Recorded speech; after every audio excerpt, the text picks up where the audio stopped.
Boa noite a todos, sejam todos bem-vindos à nossa casa de amor e luz. Hoje quem vai falar para a gente é o nosso amigo, irmão aqui, Luiz Eduardo, que já frequenta a nossa casa há um bom tempo, né? E vem falar para a gente sobre o que é felicidade. Acho que é um tema muito lindo, todo mundo aqui eu acho que tem um grande interesse, né? E nossa casa aqui conta que na segunda-feira a gente tem um estudo do livro Conduta Espírita, de 20 horas às 21 horas, online. Quem quiser, tiver interesse, pede para adicionar no grupo do WhatsApp. Nas terça-feiras a gente tem o estudo, que a gente estuda o livro da Gênesis, de 19h30 às 20h30 e de 20h30 às 21h30, reunião fechada para os trabalhadores da casa. Na quinta-feira a gente tem a nossa palestra. Cada semana é um palestrante diferente, mas assunto maravilhoso. E às segunda-feira, era quinta-feira a evangelização, mas aí teve que fechar a salinha ali. Aí passou para segunda-feira às 20 horas, de 20 às 21 horas. Quem tiver criança pode trazer, está sendo muito bem cuidado, muito bem aparado. Eu vou ler aqui um trechinho do livro Vida Feliz.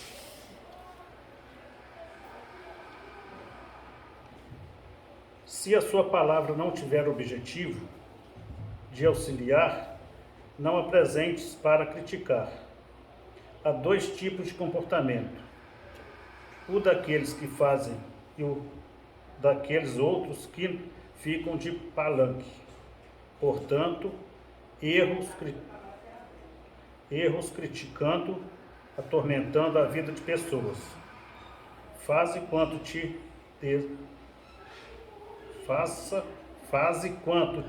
seja possível, sem aguardar aplausos, nem temer pedradas.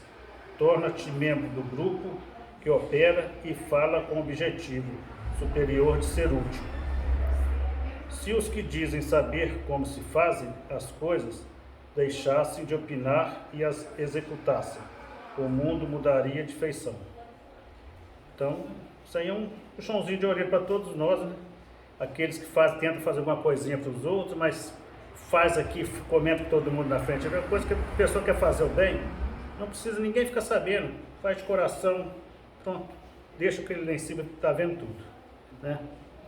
Agora vamos fechar nossos olhos, vamos fazer a nossa oração. Vamos agradecer a Deus a oportunidade de estarmos mais uma vez aqui nessa noite maravilhosa. Agradecer pelo nosso trabalho, pelo pão de cada dia, pela água que nos refresca, que mata a nossa sede. Agradecer pelos nossos lares, pelos nossos empregos. E pedir, Senhor, proteção divina para todos aqui presentes e os que não puderam vir. Pedir para os hospitais, os enfermos, os enfermeiros, os médicos, que lutam dia e noite para ajudar o próximo. Pedir para os moradores de rua, os asilos, os abrigos, enfim, Senhor, pedir por toda a humanidade, mais amor, mais compaixão para o próximo. Senhor Jesus, obrigado, hoje, agora e sempre. Que assim seja. Com a palavra, nosso irmão querido aqui, Luiz Eduardo, fique à vontade. Boa noite, gente. Péssimo. Boa noite. Boa noite, gente. Boa noite. Demais. Eu vou pedir licença para continuar sentado, tá? Não estou aguentando ficar muito tempo em pé. Por enquanto. O que é felicidade?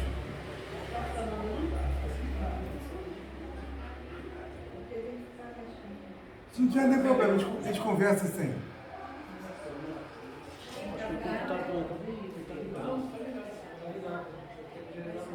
Vê o cabo do HDMI de novo. Pode ser um pouquinho mais baixo que eu. Podia desligar a luz aí, não? Não, ele estava aparecendo gravado. Não, notebook não apagou não. Notebook. Não. Ah lá, o seu. Tá no HDMI, ali. Mas se apagar, a gente vai sem, vamos? Pode apagar lá. Aqui? É. Pode fechar a porta.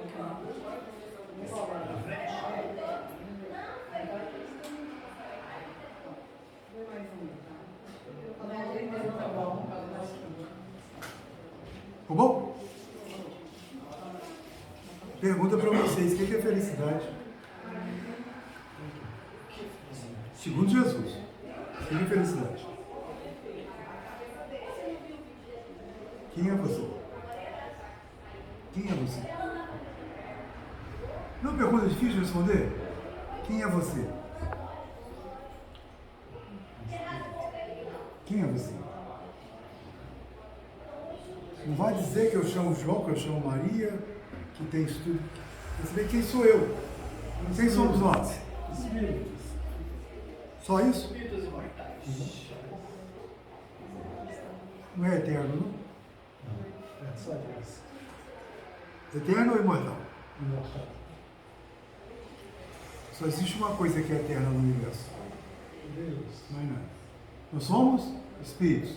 Fomos criados simples e ignorantes. Na pergunta 79 do Livro dos Espíritos, quando Allan Kardec pergunta o que são os espíritos, qual é a resposta? A criação inteligente do universo. Nós somos coisa pra caramba. Nós somos a criação inteligente do universo. Os seres inteligentes que Deus criou somos nós. E nós somos importantes. Por que de vez em quando, com tudo isso, a gente não é feliz? Já que a gente tem a noção de quem somos nós, de onde viemos, onde estamos? Um planeta de provas e expiações, por quê? Que ainda não progredimos para chamar o mundo de regeneração, que não é o regenerado. E para isso nós estamos passando diversas reencarnações e encarnações. E graças a Deus a gente esquece o passado. Se a gente lembrasse, a gente às vezes não estava conversando aqui. Nem eu com meus filhos. Não, às vezes não teria casado com a Luísa. Melhor, a Luísa não teria casado comigo. Nós somos seres que estamos em constante evolução. Quando a gente não está evoluindo, a gente está estacionado, ainda bem que não evolui. Vocês acreditam que nós somos seres criados por Deus e um dos motivos da criação de Deus é que esses espíritos inteligentes sejam felizes? Sim. Nosso destino é ser feliz? Quando? Então eu vim complicar hoje. Eu gosto de complicar. Minha avó sumiu e me avisa. Você é feliz quando? Hoje. Por quê? Deixar para amanhã, pode fazer hoje. Também. Mas será que a gente vai ficar muito mais feliz quando nosso netinho nascer?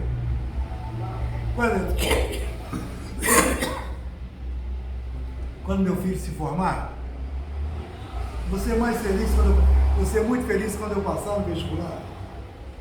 Você é feliz quando eu me formar? Vou conseguir ser feliz quando eu conseguir ter um carro zero? Por que eu estou falando isso? Viu como é que a gente adia as felicidades da gente? A gente não vive a felicidade no aqui e agora, na meditação que Emmanuel nos faz. A meditação não no sentido de ignorar e fechar a mente. Meditação é eu parar no aqui e agora e relembrar o que passou nessa vida. Vidas anteriores, enquanto a gente estiver desperto, é impossível. Eu estou aqui, qual é o meu caminho? O que é que me impede de ser feliz aqui e agora, nesse momento? Meu orgulho, meu egoísmo, meus desejos de ficar adiando. Eu não estou florindo, eu estou plantado. Dentro da casa espírita a gente vê isso de vez em quando. Não é da minha que eu frequento, todas. Dentro da igreja católica, da igreja, nossos irmãos protestantes. Puxa vida, eu tenho tanta capacidade, podia ser presidente desse centro. Quando pega a presidência, vê que não é fácil. Eu seria tão feliz se pudesse ser um expositor. Também não é fácil. Outro dia estava eu, Luiz e o Thiago, estávamos em São João Nepomuceno, fomos almoçar lá. Andamos 70 quilômetros para almoçar lá. Chegou lá aqui, lugar bonito, laguna, bonito, barato, e resolvemos tirar o retrato, mas minha mão treme. Aí chegou uma moça, posso tirar para vocês? Aí fez a unção de retrato, eu, Luiz, o Tiago. Aí, na hora que eu fui embora, eu fui lá na mesa da moça, a família dela, ficou obrigado a você tirar o retrato, tudo. Ela virou assim, não, senhor Eduardo, todo mundo conhece o senhor aqui. A gente estava de olho ver se eu ia tomar cerveja, porque o senhor falou que não veio. Se tomasse era problema dela. Era meu, com a minha consciência. Eu estou falando que tem essas coisas porque a gente fica vigiado em vez de ser ajudado. A gente vigia os outros em vez de ajudar os outros. A gente vigiando os outros nos defeitos que a gente vê dos outros, é o nosso espelho e, consequentemente, aquilo me perturba. Estava descendo a rua Alfred. Eu estou na palestra, tá, gente? Sobre o que é felicidade. Estava descendo. Esquenta isso não. Sobre o que é felicidade, estou na palestra. Estava descendo a rua Alfred. Já tem uns 2, 3 anos isso, eu acho. E vi uma moça com uma roupa que eu achei extremamente inadequada. Muito transparente. E pensei comigo, roupa inadequada. A coragem que tem essa moça de usar essa roupa e descer na rua. Padre Nelson. Vocês conhecem o Padre Nelson? Ele está aqui agora.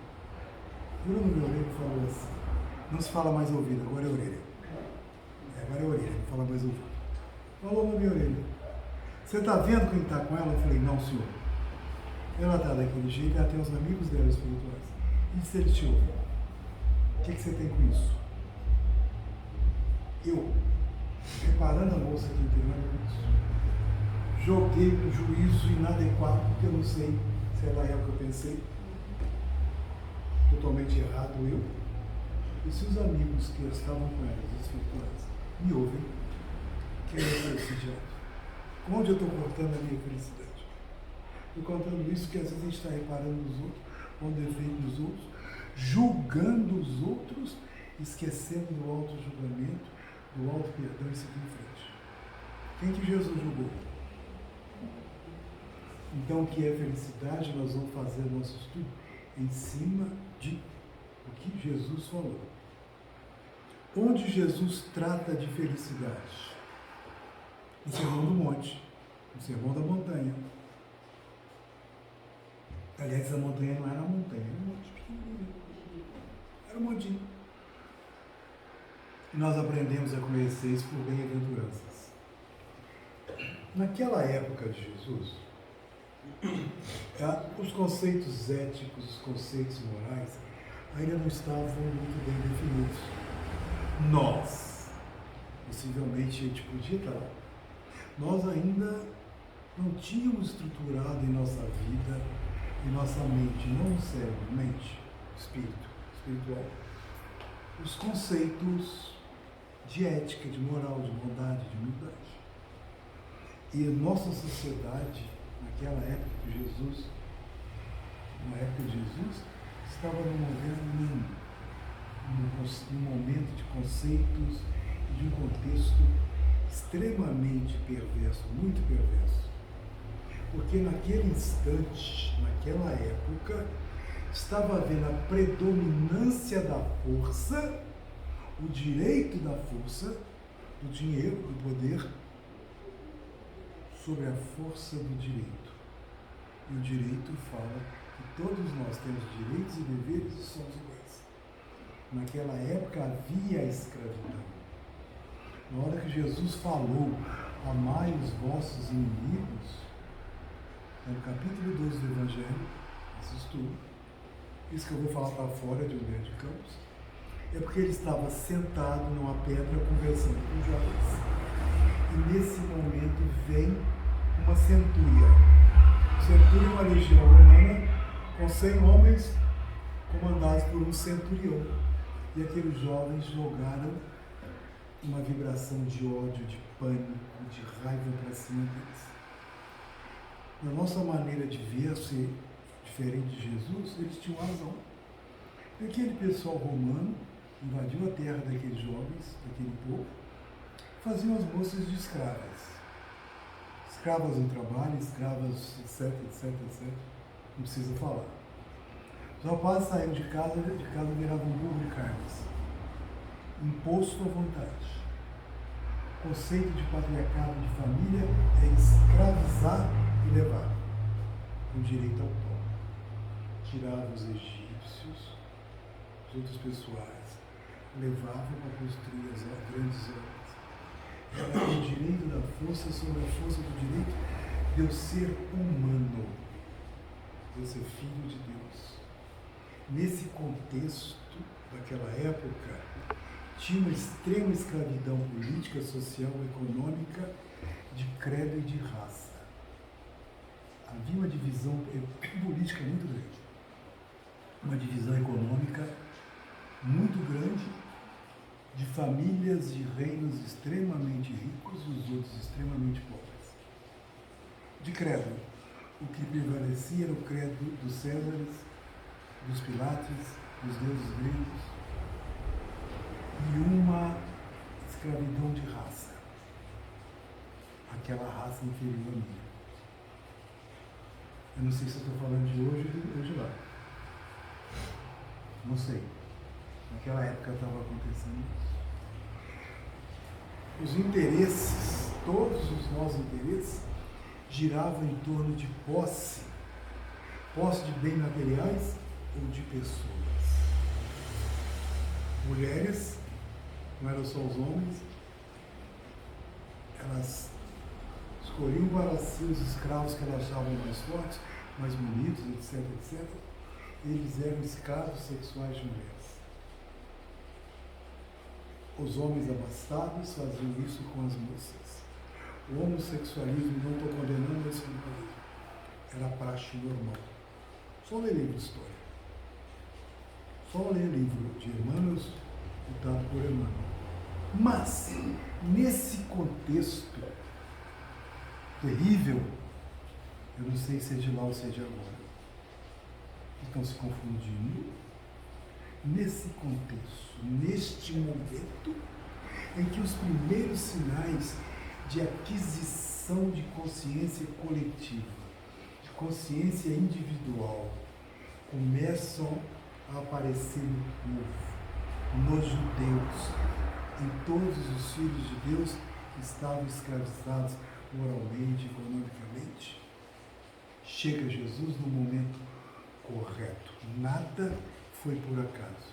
Ele chega nesse momento para facilitar e coordenar uma transição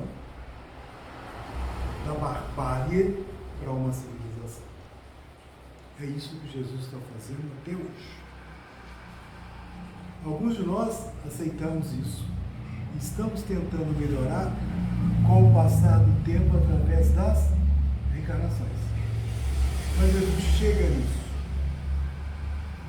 Outra coisa que estava ocorrendo, desde que Moisés atravessou o deserto, libertando o povo do jugo dos egípcios, ele levou 40 anos para percorrer, sabe quantos quilômetros? 40 quilômetros, 200 quilômetros. Ficou enrodeando para poder que a gente tirasse do perispírito da mente as ideias pagãs, as ideias de vários deuses, as ideias de escravidão, rodando, até que chegou um ponto onde se deu satisfeito, foi para a terra prometida. Tem esse pequeno detalhe. Então, com a chegada de Jesus, o paganismo, o culto a vários deuses estava entrando em decadência. O povo estava acordado. Então, em hebraico, onde a Bíblia foi escrita primeiro, de hebraico passou para o grego, do grego passou para o latim, do latim que deu origem às línguas latinas, essa que estamos falando agora. O inglês, português, francês, etc, etc, etc. Em hebraico, a palavra bem-aventurança quer dizer em marcha.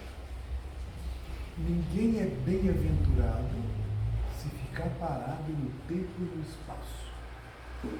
Em marcha, no livro Pão Nosso, se não me engano, no capítulo 24, Emmanuel dá esse título, em marcha. É Jesus marchando para Jerusalém, onde ele seria sacrificado. Não parou nenhum momento, não duvidou. É a nossa marcha, a nossa evolução. Em hebraico, bem-aventurado quer dizer em marcha, e em felicidade eu estar parado. no tempo e no espaço, sobre a imagem que eu faço de mim, parado sobre os sintomas das minhas doenças físicas e morais, parado sobre memórias. Eu fui assim, no meu tempo que era bom. Como é que eu vou ser feliz se eu não estou em marcha? Eu estou com 72 anos, é lógico que eu não tenho mais a vitalidade de 20, 30, mas esse é o meu momento. De vez em quando não dá vontade de correr, andar direito, ter a vitalidade, mas eu estou passando por isso e todos nós. Eu tenho que ter consciência que isso é uma lei natural. E a minha tendência agora é ficar com a pele mais lisinha, mais bonita, mais risonha. Não vou ter dente falso, não vou ter nenhum. É tudo falta dele. Não vou ter nenhum. Porque eu vou reencarnar um bebezinho lindo de novo. Concorda? Não é a nossa? Vamos voltar a ser lindão? Alguém vai pegar, que coisa linda. Pode nem ser, mas é. Mamãe não fala? Marcha é isso. Eu tenho consciência disso. Então, no hebraico, bem-aventurado quer dizer que eu estou em marcha. Mas, na filosofia grega, que é a que nós pegamos, nós adotamos mais para a gente, bem-aventurados são os felizes. Bem-aventurado é a felicidade. O fim último de cada um de nós, o fim último de toda a humanidade, o fim supremo bem de cada um de nós vai constituir o verdadeiro sentido da vida que nos tornará felizes, porque nós não teremos erros a consertar, nós teremos coisas para dar. Eu acumulei aquela luz que Jesus falou, deixai brilhar a vossa luz, está crescendo dentro de nós aos poucos. Não vou me acender agora e ver um holofote. Mas eu tenho uma lanterninha. Nós temos a lanterninha que está nos levando ao caminho. O grande problema é eu ter certeza disso e fazer. E não ficar parado esperando as coisas acontecerem. Então, gente, isso tudo que Jesus falou no Sermão da Montanha, a gente tem que ver como uma experiência extremamente íntima, uma experiência extremamente reflexiva, que cada um de nós só vai avançar nos entendimentos morais e éticos quando a gente parar e meditar nesses conceitos do Sermão da Montanha.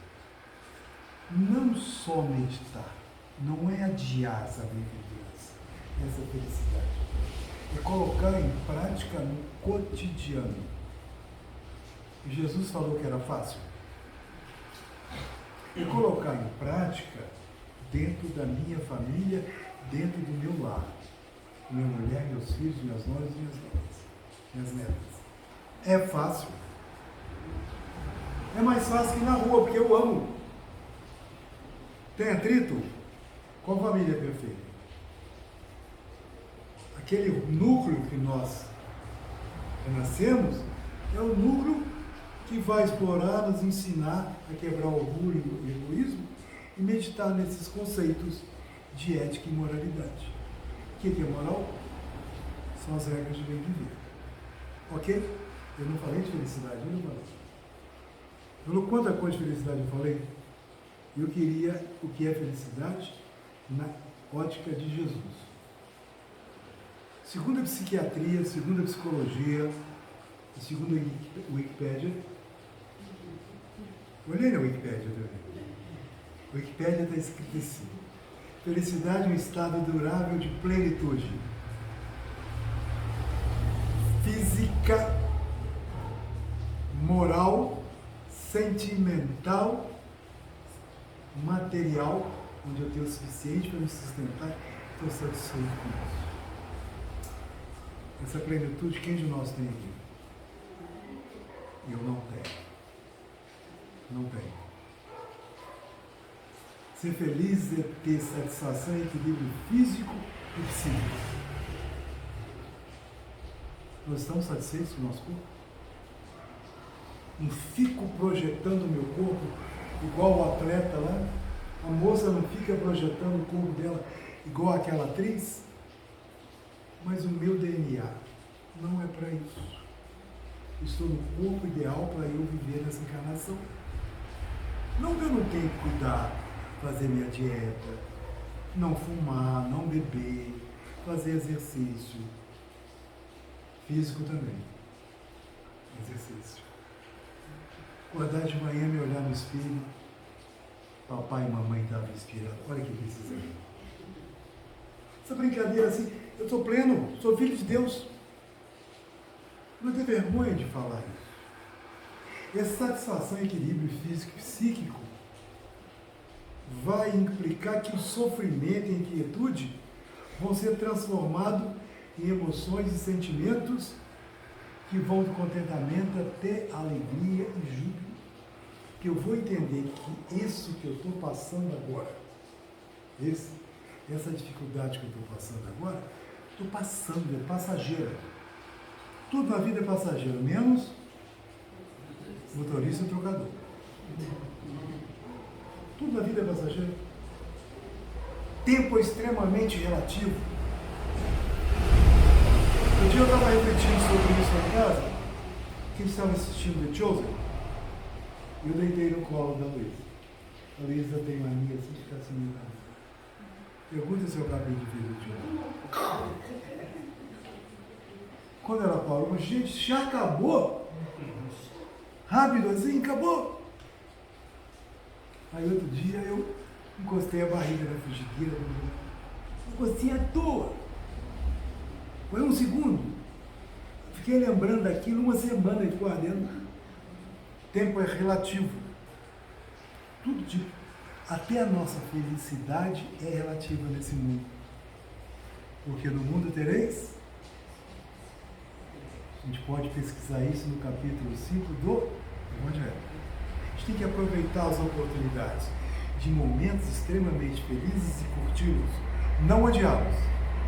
Os momentos que nós estamos passando por desafios, analisá-los, pensar, bolar um plano, porque nós somos inteligentes, para sair da situação. Estou desempregado, vou ficar sentado até que apareça alguém me oferece emprego. Vou oferecer?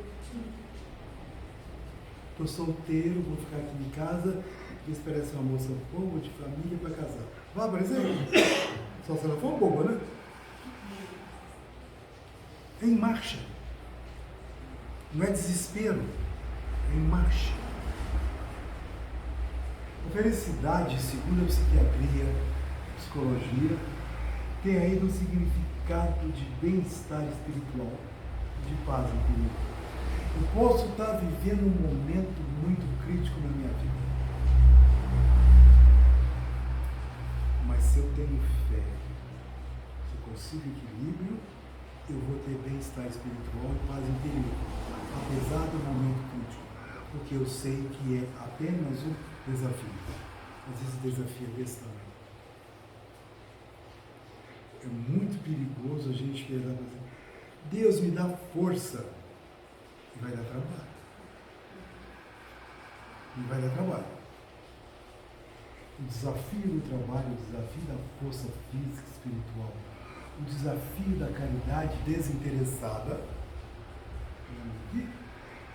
cria na gente, quando a gente atende alguém no atendimento fraterno, quando a gente dá uma cesta básica, um abraço, um paz, e vê que aquela pessoa melhorou, dá um ar de satisfação na gente ou não? Isso é pecado? Isso é orgulho? Não! É a recompensa de fazer o bem sem olhar quem traz felicidades. Mãe, quantas vezes mãe faz por isso, por filhos sem cobrar? Fica noites e noites sem dormir na hora que ele viesse. Quem é que está feliz? São as mães e pais muito mais que os filhos. Então a gente pode pensar assim. O Sermão da Montanha fala assim: bem-aventurados, bem felizes são os humildes. Porque as pessoas humildes exigem menos e agradecem mais. Humildade não quer dizer subserviência, não quer dizer escravidão. Humildade quer dizer fazer crescer. A palavra humildade vem de humus. Humus é uma substância que fica nas margens do rio Nilo, depois da enchente, uma substância verde amarronzada, que já os gregos naquela época notavam que tudo que crescia ou era adubado com aquele humus, crescia mais bonito, mais forte, as flores vinham mais rápido, os frutos eram maiores. Então, humildade é eu fazer crescer aquilo que está em minha volta. Mas sabe que eu faça ser humilde. Eu tenho humus para oferecer, eu tenho que cultivar isso dentro de mim. Eu sou o dom que eu tenho. Isso é brilhar nisso. Felizes as pessoas que estão chorando, os que choram. Se entende o choro, o sofrimento, é porque eu estou com uma aprendizagem em progresso, em processo. Quantas pessoas de cadeira de rodas, quantas pessoas com deficiência mental, é para ter pena? Não. É para cuidar? É. Eles estão fazendo um progresso moral, um progresso espiritual nisso. Quem sabe pediram para vir assim. Próximas encarnações podem vir muito melhores que a gente. Felizes os mansos, porque manso irrita menos e magoa-se menos. Mágoa queima, gera doença, gera, desculpa a palavra, frescura. É frescura. E a pessoa fica magoada, tão magoada. Meu Deus do céu. Viram quem fez comigo? E quantos eu fiz com os outros? O que eu ganho com a mágoa? Ganho doença. Ganho infarto, eu tive 2. Felizes os misericordiosos. Por que Jesus falou isso? Nós estamos falando de felicidade. Porque os misericórdios têm compaixão pelo outro. Nós vivemos num mundo sanduíche. Eu vi o Zé Raul Teixeira falar isso uma vez, e já tem mais de 20 anos. A gente é um sanduíche. Parte de baixo do pão, está aqui o recheio, está aqui a parte de cima. Onde eu estou? Ora eu sou a base, ora eu sou o recheio, ora eu estou em cima. Esse sanduíche vai fazer assim. A parte superior são os espíritos que mais progrediram, cuidando do processo de evolução. A parte inferior é que dão a base e nos mostraram que fomos. Nós vivemos num sanduíche. Então a compaixão pelo outro deve ser normal, natural. Jesus falou os puros de coração. Puros de coração. Que quando a gente for puro de coração, a gente não vai fazer e não esperar mal nenhum.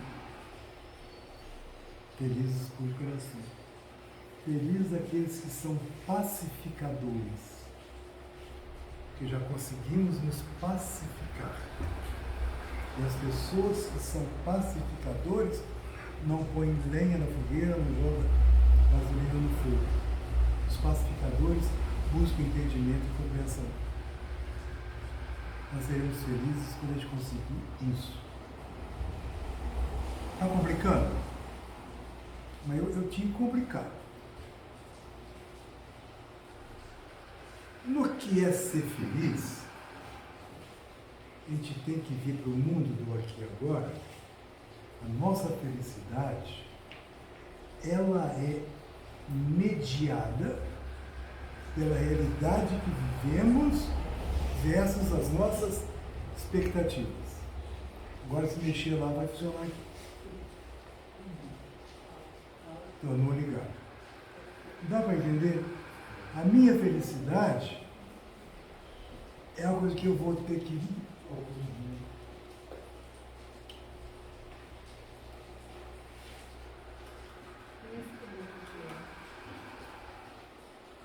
Não der, não esquenta não.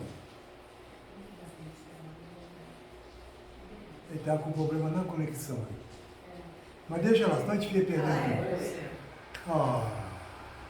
Viu? Esse menino é bom nisso. Ele cresceu, né? Nossa felicidade é uma junção da realidade que eu vivo e a expectativa que eu tinha antes daquela realidade. Dá para entender isso? A minha realidade e a minha expectativa. vão tentar entrar nisso. E Allan Kardec, na questão 921 de O Livro dos Espíritos, não coloquei ele. Pergunta o que é felicidade. Os espíritos deram a forma. Esquenta não. Cidade durou pouco. O que é felicidade? Felicidade, ele fala que é PN, CC e FF. PM, CC. PN, N, navio. CC e FF. F. Está escrito lá isso. PM. O que é PN? Espíritos superiores é que responderam isso. PM, CC. Esquenta não. PN quer dizer posto necessário. Ninguém é feliz se não tiver o mínimo necessário para viver. Alimentação, roupa, agasalho. Dá para entender?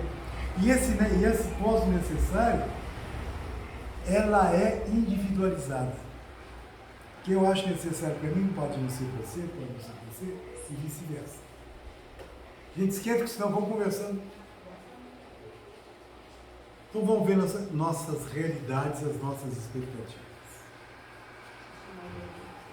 Família. Não encontra a mulher ideal. No meu tempo era assim. Encontrei Luísa. Não, eu que achei. Esquerda não, deixa lá. Nos encontramos, olha bem como é que é uma família. Eu nasci em Belém do Pará, lá no norte. Nasci em Belém do Pará. Saí de Belém do Pará, fui morar em Barbacena. Saí de Barbacena, fomos morar em Vila Velha, no Espírito Santo. Mudei para cá. Luísa nasceu no bairro Gramado. Nunca saiu. Um dia eu trabalhando, encontro aquela mocinha sentada. Ela era secretária do médico. Eu olho para ela e falei assim: gente, mas que coisa mais perfeita. Aí foi, naquele tempo era assim, devagarzinho. Aí um dia eu falei assim: Luísa, eu quero te convidar para sair. Vamos sair, vamos jantar? Eu vou. Não tem que andar, não. Ela falou assim: eu vou. Mas se você está pensando que eu sou daquelas que eu vou sair, você vai me levar com eu? Você desiste. Falei para ela: não estou nem pensando nisso.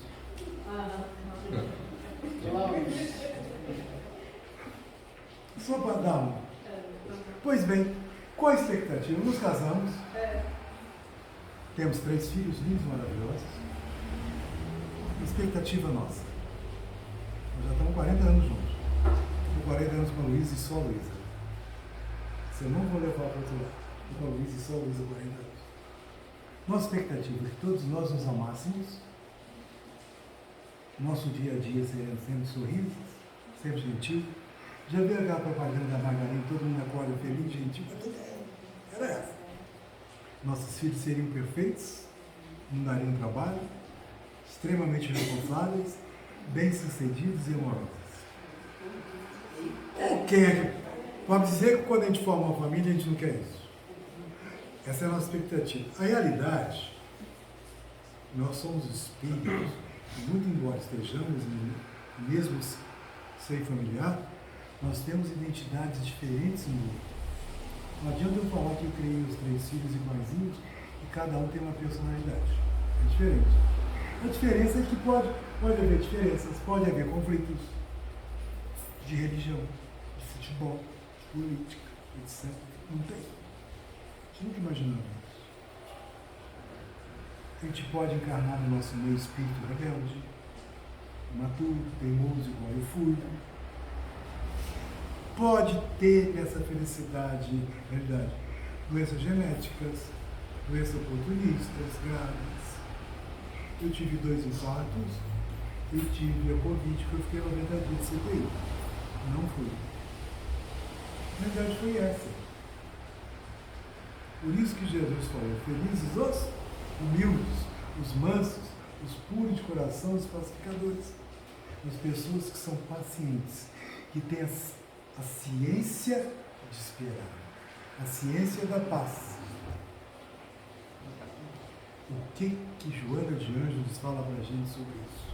O que é? A família, toda essa expectativa que eu contei, e toda a realidade, que algumas famílias têm essa realidade. Família, antes de tudo, laboratório de experiências reparadoras.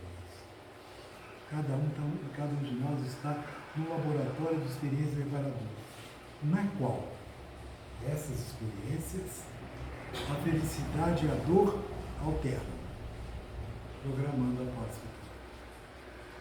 É possível a gente não ter dor, ter decepções, ter doença, não ter doença. Filho não dá preocupação. A gente tem que aprender a viver e conviver com isso. Expectativa e realidade sobre família. Quando a gente fala de paciência, a felicidade relativa que está junto com a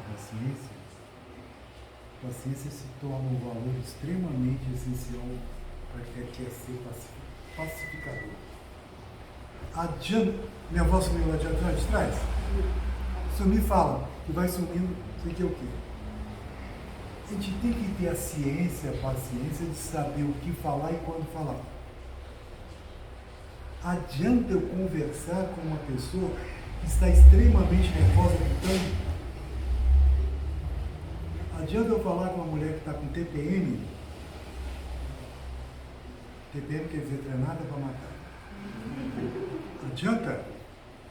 Vai resolver o quê? Espere o momento certo, porque senão eu vou gritar igual ela. Duas pessoas gritando, discutindo, não se entendem. Vamos esperar o momento certo. Paciência. Na hora que for conversar no mesmo tom de voz, olhos nos olhos. Tem treinamento para isso, você sabia? PNL. Eu viro, coloco uma cadeira aqui, imagino a Luísa aqui, e falo para ela, é isso. Falo o que eu estou pensando. Treinamento. Troco de cadeira, viro ela. Aí imagina ela falando, imagina isso, você fez isso, você é um grosso, você deixou a toalha molhada na cama, você não levou a tampa do vaso, levantou. Esses detalhes, tudo atrapalha. Imagina, quando que eu for conversar com a Luísa e a Luísa comigo, já imaginou a conversa, eu vou preparado, vou desarmado. E como é que eu me desarmo? Conversando com Deus, orando. Então, paciência é esse valor essencial para a gente ser pacificador. Todos os ingredientes que ocorrem durante o nosso dia a dia, a gente tem que ver como um treinamento para a paciência e também a caridade. Paciência e caridade. A caridade mais importante, mais meritória perante os olhos de Deus é aquela de perdoar as pessoas que Ele colocou no nosso caminho para testar a nossa paciência. Evangelho segundo o Espiritismo, capítulo 9, item 7. Onde é que estão essas pessoas que Ele colocou no nosso caminho para treinar a nossa paciência? Aqui no Centro Espírita não.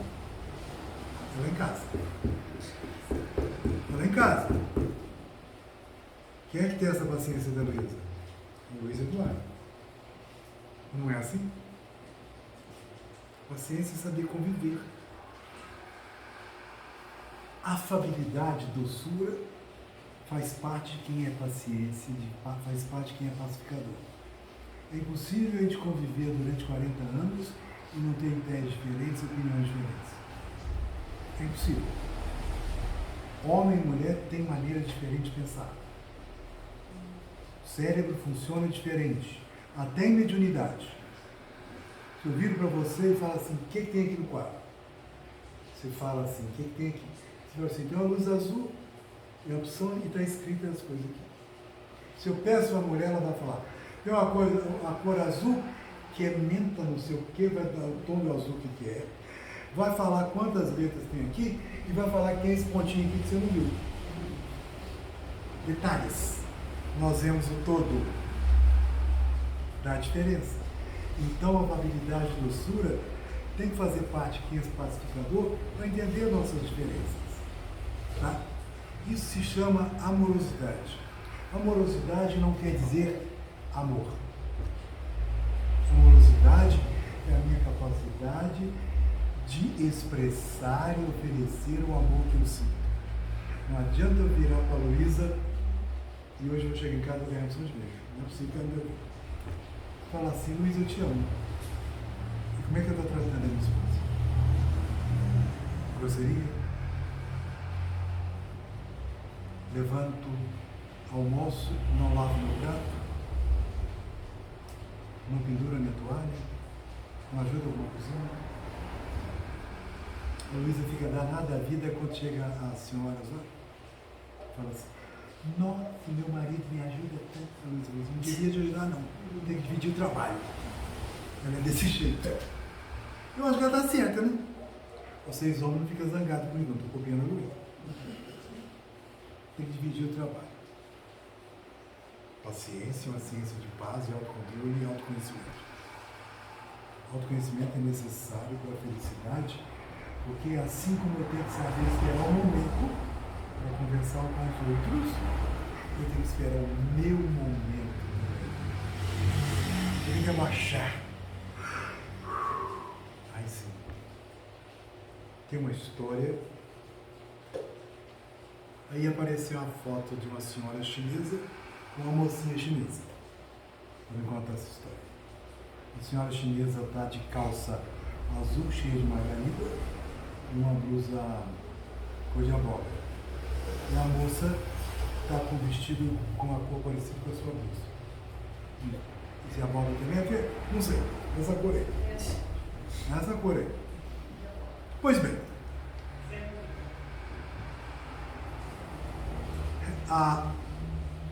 Em tempos idos na China, era lei que quando uma mulher ficasse viúva e tivesse apenas um filho, se esse filho casasse, era lei, tinha que levar a esposa para morar com ela. Não levaria a mãe para morar com a esposa. Traria a esposa para a casa da mãe. Até para facilitar a vida da mãe, que ela está acostumada no cantinho dela, ela não mudar as coisas. A pessoa idosa fazer isso, eu teria dificuldade. Nesse ponto, a lei tinha razão de ser. Mas esse rapaz casou com uma moça, e na hora que chegou lá na casa, a moça ia fazer o arroz, a sogra. Meu filho não gosta do arroz assim, você tem que fazer assado. Ela ia passar a roupa do marido, era naquele certinho que soprar bravo. Não é assim, é assim. Não pode estar nessa temperatura. Não é assim que lá as duas começaram a entrar num conflito só de uma. Ficou insuportável. Ela queria matar. A sogra queria matar a nora. E a nora queria matar a sogra. E a nora tomou a decisão de matar a sogra. Mas queria matar com classe, sem que ninguém percebesse. Subiu a montanha e foi falar com um feiticeiro. A palavra feiticeiro na China e nos tempos antigos não tem o sentido que tem hoje de fazer feitiçaria. Tem um sentido, ou tinha um sentido? Feiticeiro, feiticeira, homem sábio, mulher sábia. Médium. Nem todo médium é sábio. Mas nesse nível, ela chegou, contou a história para ele e ele virou assim. Eu vou resolver o seu problema. Pegou um vidrinho e deu para ela e falou assim. Presta atenção. Você vai chegar em casa toda manhã na hora que você trocar a água do tiro. Muito obrigado. Você pinga uma gotinha. E a partir disso aí você começa a tratar a sua sogra muito bem, para ninguém desconfiar que você está querendo matar ela. Mas pinga uma gotinha disso todo dia. E ela tratando a sogra bem. O que começou a acontecer? A sogra começou a aliviar. As coisas foram se acertando. Certo dia, a sogra passava. Estou matando, meu Deus do céu. Já não chamava, estou matando a velha. Estou matando a minha sogra, estou matando a minha segunda mãe. Correu lá no feiticeiro. Pelo amor de Deus, me dá um antídoto porque eu estou matando a minha sogra. O feiticeiro falou assim, jamais te deveria. Lembra que eu falei para você pegar uma gotinha e tratá-la bem? Quando vocês colocaram na vida de vocês paz, afabilidade, doçura, bom entendimento, vocês se entenderam e ficaram amigos e aprenderam a se amar. Isso que é a felicidade em família. Colocar a gotinha todo dia e tratar bem. Mesmo que outra gente com TPM. Homem também tem TPM, né? Qual que é o TPM de homem? Tudo pela metade, a gente não faz nada disso. Tudo pela metade. Então, felicidade começa na família, das nossas expectativas e realidades, e a maneira de trocar a realidade é o bom entendimento. Colocar a gotinha de veneno todo dia para tratar. Sabe por que a felicidade está no lar? Porque eu não estou falando casa, estou falando lar. Tá? Lar é como se fosse um vértice sagrado para um entendimento espiritual essencial. É onde nós começamos a aprender a tirar de dentro de nós a chaga do orgulho e do egoísmo. Questão 919 do Livro dos Espíritos: qual o maior vício que existe na humanidade? Qual a resposta? É o egoísmo, que causa tudo. É dentro da nossa casa que a gente aprende com as outras pessoas. A gente aprende a ter tolerância, respeito, harmonia, compreensão, ajuda mútua. Não é escravidão mútua, não sou dono de ninguém.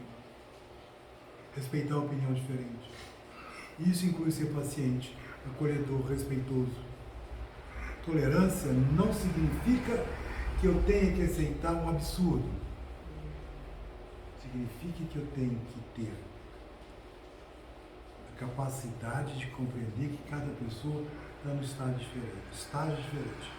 Mesmo dentro da minha casa, do meu lar. Mesmo. Às vezes está minhas netas com estágio muito acima do meu.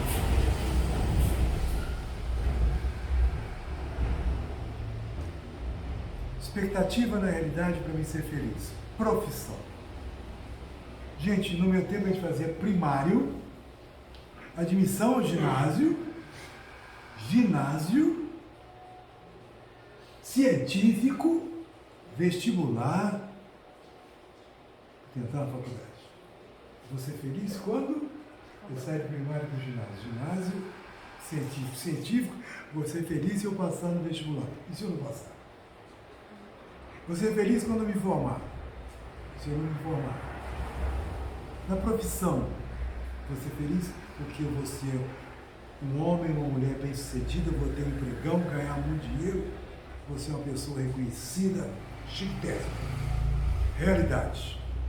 Anos e anos de dedicação, investimento em tempo, aprendizagem, escola, formação profissional, formação prática. Eu procuro ter um bom relacionamento interpessoal, que isso é obrigatório para eu crescer na vida, então, bom, né? E motivação, estou firme. Minha realidade foi essa. A expectativa de ser bem sucedido e bem remunerado. A realidade que eu tive que investir pra caramba. E leva tempo. Não é do dia para a noite.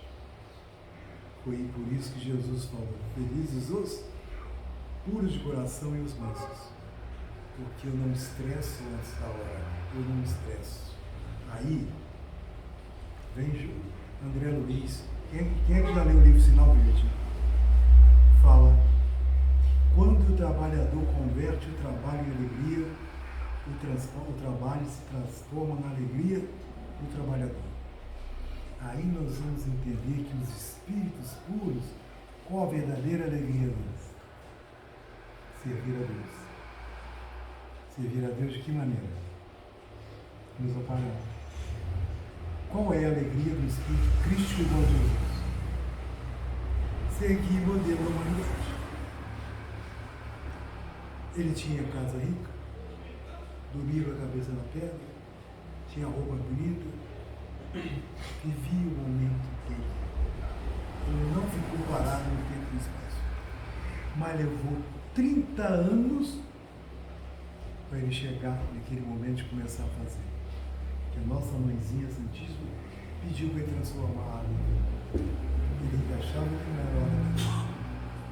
para a intercessão da nossa mãe. Que filho nega um pedido de mãe. Bem-aventurados os mansos, porque eles possuirão a terra.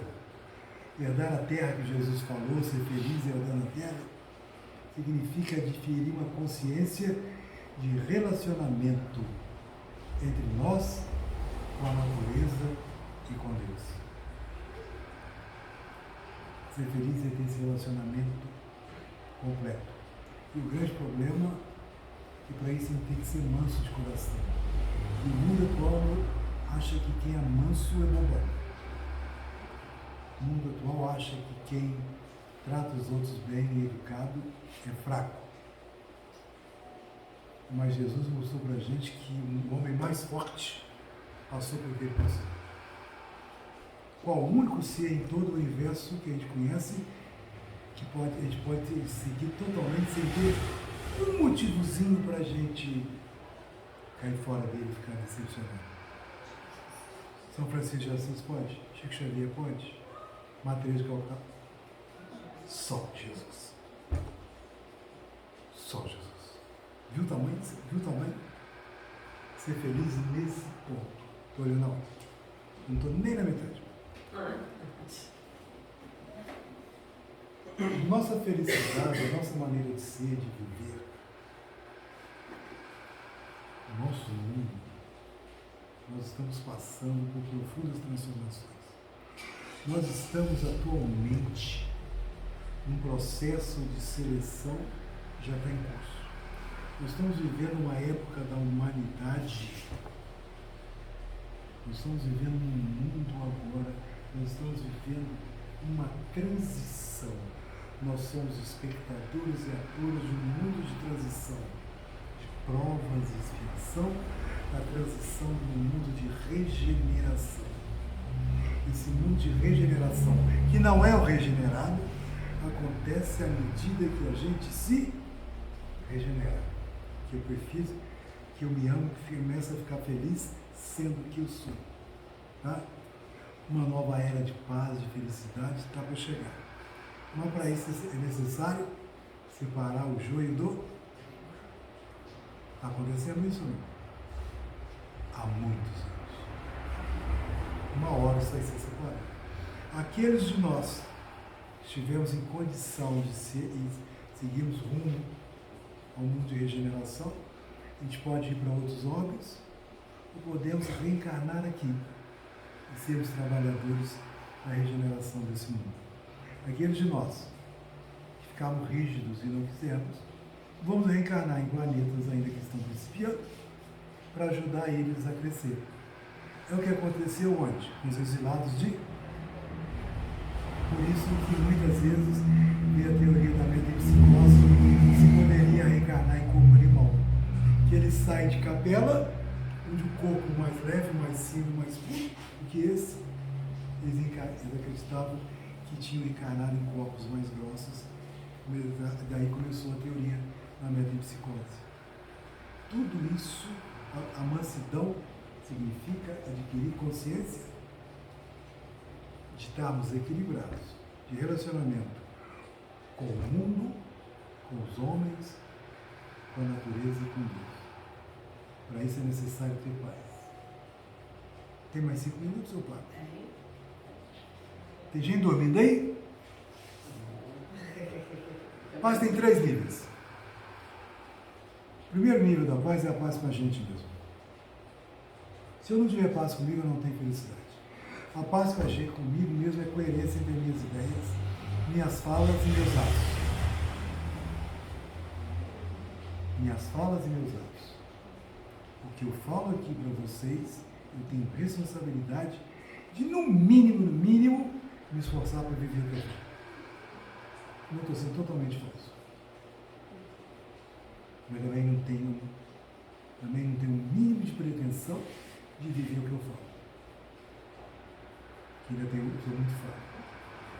Todas as vezes que a gente age sem coerência, a gente acaba caindo, sucumbindo durante a cobrança de qual lei? Da consciência. O segundo nível da paz é a paz com o próximo. é a convivência com as diferenças. E convivência com a diferença pressupõe respeito ao direito do outro.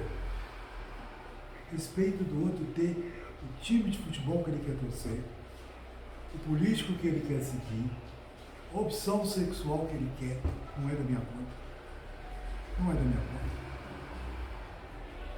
O direito dele. Terceiro nível de paz é uma paz com o ambiente. Nesse estágio, quando a gente chega nisso, a gente começa a buscar harmonização com o mundo em que a gente vive. As pequenas coisas já não me atrapalham. Não me atrapalham. Eu não tomo participante de Big Brother de herói. Nem vejo. Eu vejo que não gosto mesmo. Não fico vendo jogador de futebol como herói. E eu fui jogador de futebol, gosto de ver futebol, não sou herói. Poucos jogadores têm sucesso que esse que a gente já tem. A grande maioria vai passar fome depois do para, porque não tem estudo nem emprego. A paz com a harmonização das pessoas não é ver os outros. É ver o outro, o ser humano, não o artista, não o jogador, não o ser humano. Às vezes aquele jogador riquíssimo, aquele artista riquíssimo, está passando por problemas de cabeça imensos. A harmonia com as pessoas, com as coisas do mundo. Quando a gente destrói alguma coisa nesse mundo, a gente destrói com o intuito de renovar. Se a gente pegar o livro dos Espíritos e ver a lei da destruição, estudem e vai ver que Kardec deixou lá. Lei da renovação. Para renovar isso aqui que era para lá, alguma coisa foi quebrada, mexida aqui dentro? Não destruiu para renovar? Destruir dentro de nós o homem velho vai renovar o novo? Faz parte disso.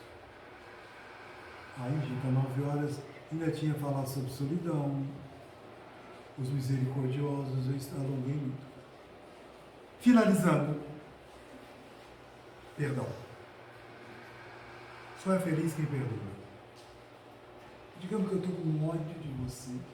Como é que você chama? Fábio. Ô Fábio, estou com ódio de você, cara. Não suporto, olha. A sua barba aí tá comigo. Que ódio! Você não sabe nem torcer. Camisa verde, como é que pode? Não é nada, Botafogo. Eu também sou. Já diminuiu o ódio. Não, mas eu gosto. Já diminuiu o ódio. Não, mas eu sou duro.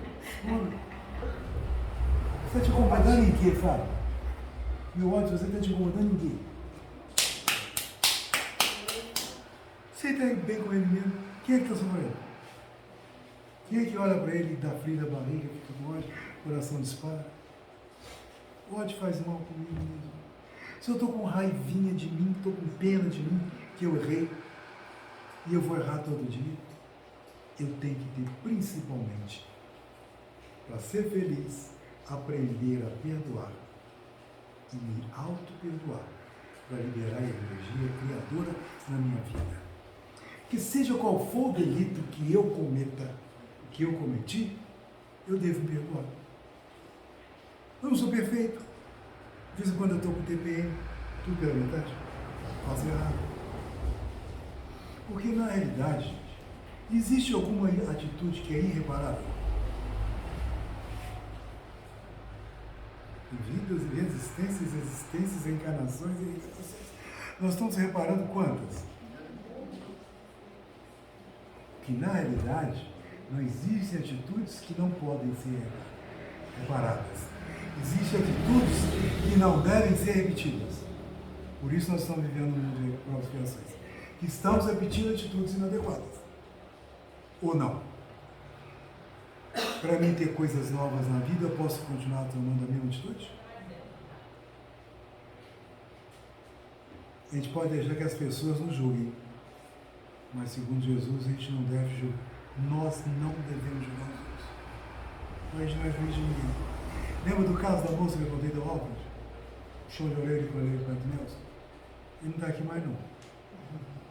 Quando a gente se perdoa, a gente começa a vislumbrar a felicidade, porque a gente está dando uma nova chance para a gente mesmo. A gente não dá para os outros. Assim como Deus nos dá a chance todo dia de acordar, de reviver, a minha atitude de perdão me torna melhor. Não o outro. Se eu perdoar o Fábio, eu fico melhor. O meu perdão em relação ao Fábio, se ele continuar do jeito que ele é, bonzinho, não vai mudar nada a vida, não vai melhorar ele. Mas melhora quem perdoa, dá para entender? Eu me liberto. Se eu não consigo me amar, olhar no espelho e falar de manhã cedo, enrugado, com barba para fazer, com olheira, papai e mamãe estavam inspirados. Olha. Eu jamais vou conseguir amar meu inimigo. Perdão é ser gentil com a gente mesmo. Por isso que Kardec falou, posto necessário, o alimento, a roupa, CC, consciência tranquila, eu deito, não fiz mal para ninguém. FF, fé no futuro. Que eu sei que um dia serei um espírito. Muita paz para todo mundo. Deus os abençoe.